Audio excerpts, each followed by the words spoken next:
नमस्ते, अभिवादन आपका इनोसेंट इन्वेस्टर के इस नए वीडियो में आपके लिए डिस्क्लेमर बात करेंगे आईआरएफसी की। आईआरएफसी में काफ़ी ज़्यादा क्वेरीज आ रही हैं इस स्टॉक को लेकर के। 22 रुपये की क्लोजिंग हुई है आज। ठीक ठाक बाजार थी आज, उसके बावजूद भी इसमें एक बड़ी गिरावट हमको देखने को मिली 2-2.25% की। अगर हम पिछले एक महीने का डेटा देखें तो ये स्टॉक हमको 26 रुपये, जो कि इनका आईपीओ प्राइस भी था, वहाँ से गिर करके ये 22 रुपये पे ट्रेड कर रहा है। अगर हम परसेंटेज टर्म्स में बात करें तो जो 4 रुपये हैं इनकी इंपॉर्टेंस एक बड़े लेवल पे आती है। अगर हम ऊपर से कैलकुलेट करते हैं तो क्लोज टू 15% की गिरावट एक ठीक ठाक सस्ता स्टॉक हमको दिखा रहा है। क्या ये स्टॉक मार्केट की रियलिटी है जो हमको डाइजेस्ट नहीं हो रही है या फिर कुछ और, वो आपको समझाएंगे। उससे पहले मैं आपसे दो बातें करना चाहता हूँ। पहली चीज़, मैंने आपसे कहा था कि जो भी लोग आपको बोल रहे हैं 25 रुपये का शेयर आपको करोड़पति बनाएगा, वो आपको बर्बाद करने पे तुले हुए हैं। मुझे पता है बहुत लोगों का बहुत बड़ा बड़ा पैसा इस स्टॉक में फंसा हुआ है, और फंसा इन द सेंस मैं इसलिए बोल रहा हूँ क्योंकि आप बाज़ार के रूल के अगेंस्ट में जाकर काम कर रहे हो। अगर आप इन्वेस्टिंग कर रहे हो तो आपको बाज़ार को समय देना पड़ेगा, क्लोज टू 1 साल, 3 साल, 5 साल, ठीक है। वो आप में से मुझे लगता है कि 90 to 95% लोग नहीं कर रहे हैं। हम आपको शॉर्ट टर्म में गेंस चाहिए, और उसके लिए मैंने आपसे हमेशा बोला है कि हमको जो है ट्रेंड पे ट्रेड लेना होगा। सस्ते महंगे के चक्कर में मत पड़िए। आपको 25 रुपये के सपने में दिखाने वाले बहुत लोग थे, और आप जाकर चेक कीजिएगा आपको ऐसी वीडियोज़ मिली थी या नहीं, और हमारी वीडियो जाकर देखिएगा। हमने आप लोगों से अच्छे से शिकायत भी की थी कि ऐसी चीज़ें मत कीजिए, आप फंसोगे, तबाही आएगी। लेकिन उस जोश में कोई किसी की बात सुनता नहीं है। अब आप लोगों की क्वेरीज बता रही हैं कि आप लोगों की यहाँ पर जो उम्मीदें थी वो टूट रही हैं। तो क्या अब ये स्टॉक बेचकर भाग जाने लायक है? मैं फिर से कह रहा हूँ, आईआरएफसी एक ऐसा स्टॉक है जो आपको अगले 3 साल में 15 से 25% तक के बीच में CAGR दे सकता है। अपने चार्ट पर, अपने प्राइस पर कंपनी इतना देने की काबिलियत रखती है।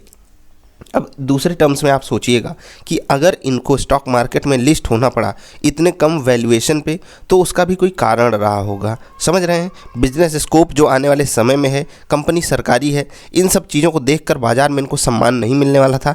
इसीलिए इनका प्राइस जो था वो 26 रुपये पे लॉन्च किया गया। उसके बाद कंपनी ने पैसा उठाया, पैसा उठाकर कंपनी का दाम लगातार गिर रहा है।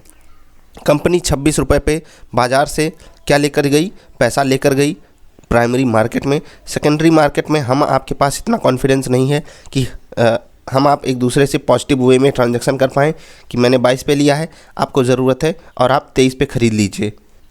कम से कम यहाँ ऐसी पॉसिबिलिटी नहीं बन रही है। अब यहाँ पर अगर हम चीज़ों को समझना चाहें और कुछ डिकोड करने की कोशिश करें तो यहाँ पर अभी भी हमारे सामने कुछ यहाँ पर पॉजिटिविटी दिखाई नहीं दे रही है, क्योंकि प्राइस तो गिर रहा है, वॉल्यूम भी बढ़ रहा है। अब ये वॉल्यूम आपको एक तरफ से लग रहा होगा कि हमको पॉजिटिविटी दिखा रहा है, चलो नीचे आ रहा है, लोग ज़्यादा इंटरेस्टेड हैं खरीदने में। नहीं, लोग ज़्यादा बेचने में इंटरेस्टेड हैं। स्टॉक का प्राइस गिरे और वॉल्यूम भी बढ़े, इसका सिग्नल हमेशा नेगेटिव होता है।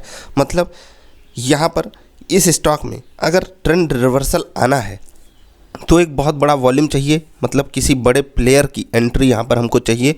अदरवाइज़ यहाँ पर ट्रेंड रिवर्सल के एज ऑफ नाउ कोई संकेत है नहीं। लॉन्ग रन में कंपनी अच्छी है, लॉन्ग रन में बिजनेस अच्छा है, चीज़ें अच्छी हैं।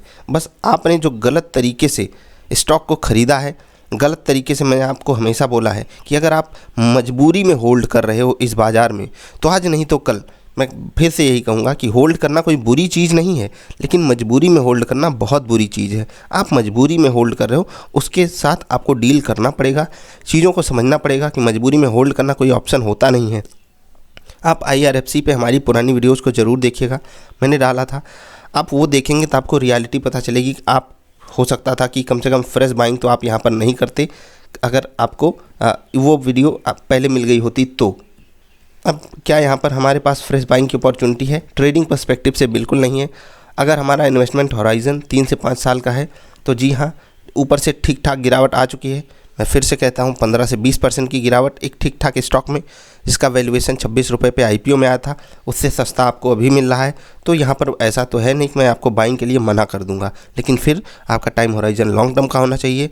बाइंग आपको तभी करनी चाहिए जब आपको पॉजिटिव पैटर्न मिले, किसी टेक्निकल इंडिकेटर पे या किसी भी हमारे दिए हुए पैटर्न पे। उसको आप सीखिए, वॉल्यूम वाली एनालिसिस करना सीखिए। वीडियोज़ आपके लिए अवेलेबल हैं, ये सब चीज़ें कीजिए। IRFC कोई बुरा स्टॉक नहीं है। IRFC आपको हो सकता है आने वाले समय में कुछ अच्छे रिजल्ट्स भी दिखा दे और उसके कारण यहाँ पर हमको एक पॉजिटिव अपटिक दिखाई दे। लेकिन चलती हुई बाज़ार में जहाँ पर लोगों का फोकस ग्रोथ वाले स्टॉक्स पे है, आज आप टॉप गेनर्स को अगर आप देखेंगे तो ज़्यादातर स्टॉक वहाँ पर वही हैं जो ग्रोथ अपॉर्चुनिटीज़ लेकर बैठे हुए हैं, ऐसे नहीं जो स्टेबिलिटी दिखाते हों। मतलब इस बाज़ार में अभी भी सम्मान किसको मिल रहा है? जो ग्रोथ अपॉर्चुनिटी लेकर बैठे हुए हैं, ऐसे स्टॉक्स को नहीं जो स्टेबिलिटी दिखाते हैं। IRFC एक डिविडेंड टाइप का स्टेबल स्टॉक है, तो यहाँ पर आपको बहुत बड़ा लॉस नीचे के लेवल पे नहीं मिलेगा। नीचे अगर आप इंतज़ार कर सकते हो तो इनके क्वार्टर का रिजल्ट आने दीजिए, क्वार्टरली रिजल्ट, उसके बाद ही आपको एवरेज करने की बात सोचनी चाहिए। अनटिल एंड अनलेस की ट्रेंड रिवर्सल आपको चार्ट पर ना दिखाई दे, तब तक आप यहाँ पर कम से कम ट्रेडिंग पर्सपेक्टिव से बाइंग मत कीजिएगा। आई होप आप बात को समझ गए होंगे। सवाल आपका जायज़ है कि लगातार क्यों गिर रहा है, तो इसमें मैं सिंपली बोल देता हूँ कि इस समय जो बाज़ार चल रही है यहाँ पर ग्रोथ स्टॉक्स को वैल्यू मिल रही है। वैल्यू जो स्टॉक्स प्रोवाइड कर रहे हैं उनको इस वक्त बाज़ार वैल्यू नहीं देना चाहता, इस कारण ऐसा है। और एक चीज़ याद रखिएगा कि जब बाज़ार में बड़ी कोई गिरावट आएगी तो IRFC जैसा स्टॉक ही रहेगा जो स्टेबिलिटी दिखाएगा। समझ रहे हैं मैं क्या कहना चाहता हूँ? हाँ, तो उसके लिए आपको तैयारी बनाकर रखनी पड़ेगी। हम मिलेंगे फिर से। उससे पहले मैं बताना चाहता हूं, जिनके पास डबल आई ट्रेडर पैटर्न है वो आप यहां पर अगर डिकोड करने की कोशिश करोगे तो जो पिछले 1 महीने में गिरावट इसमें आई है, तो लगभग मैं 1 मिनट 5 मिनट की कैंडल लगाकर आपको दिखा देता हूं। आप खुद समझदार हो और समझ जाओगे कि हमको यहां पर क्यों सेल करके जाना चाहिए था, हमको बाइंग अपॉर्चुनिटी क्यों नहीं ग्रैब करने की कोशिश करनी चाहिए थी। ठीक है, आप इसको देखिए और चीज़ों को समझिए कि हमारे सामने केवल और केवल सेल सिग्नल मिल रहे थे। स्टॉक बहुत ही छोटे कैटेगरी का है, यहाँ पर स्टॉक का वो काफ़ी ज़्यादा होता है, एक ही लेवल पे ट्रांजैक्शंस होते रहते हैं, इसलिए बहुत बड़ा मोमेंटम अचानक से नहीं आता है। लेकिन ये जो कैंडल्स बन रही हैं, आप इसको 15 मिनट पे अगर लाकर देखोगे ज़्यादा अच्छे से दिखाई देगा।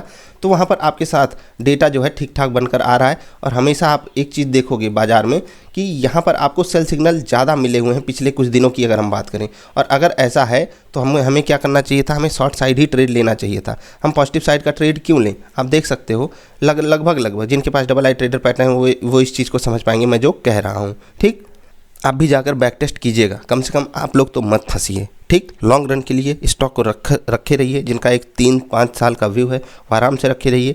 जिनका होराइजन छोटा है, स्टॉप लॉसेस को मेंटेन कीजिए अगर आप ट्रेडिंग पर्सपेक्टिव से घुसे हो। अदरवाइज आपको तकलीफ होनी तय है, कोई सा भी स्टॉक आप सेलेक्ट कर लो। अगर आप मजबूरी में होल्ड करोगे तो आज नहीं तो कल आपको बोल्ड होना पड़ेगा। यही इस बाज़ार की रियलिटी है। ये आज से नहीं, कई दिनों से, कई सालों से, कई सदियों से चलती हुई आ रही है। मिलेंगे फिर से। नमस्कार।